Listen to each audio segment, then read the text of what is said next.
ultimately comes from God and it resides within our spirit? Great question. Next. All right, I think we've got time for one more question. All right. Okay. How can a person believe in something that doesn't make sense or seems impossible?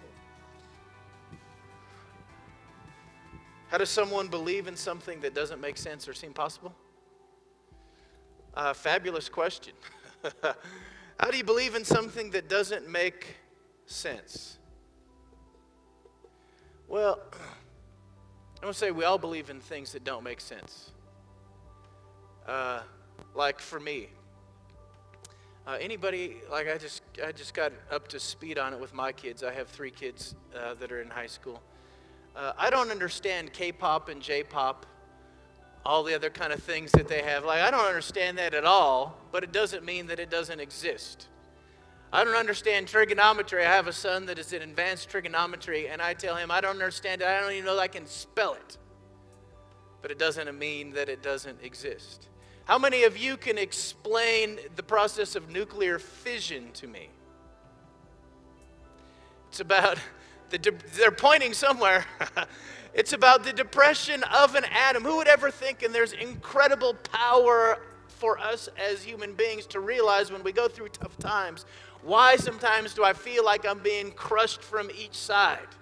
Well, if you understand the process of fission, it gets down to a certain point and it explodes. But most of us can't explain it, and almost all of us don't care. But it doesn't mean that it doesn't exist. I've never seen an atom. Never seen a molecule. I've seen cells, but it doesn't mean that they don't exist. So how can you believe in something that doesn't make sense? We all do. I flew on a plane. I understand basics of aerodynamics, but I don't know how to fly the plane. There's a lot that we don't understand. That's why I began, I guess, saying that we all have faith. It's just applied somewhere. So how do we have faith in God? Well, I think that we can understand some of it. We've got the testimony of Scripture. We've got witnesses over thousands of years.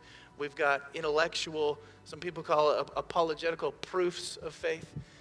So it's not a blind faith. But it might not make sense. But what seems more possible?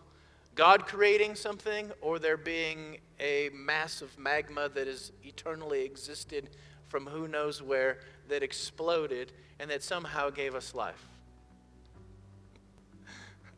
I don't know, but I'm willing to bet on the first. It seems a lot more plausible than the other. Does that answer that question well enough? All right. Time for any others, or are we good? I think that's going to wrap up our session here. Would you guys give a big hand, a big applause? Thank you so much. We'll look forward to your next talk with us.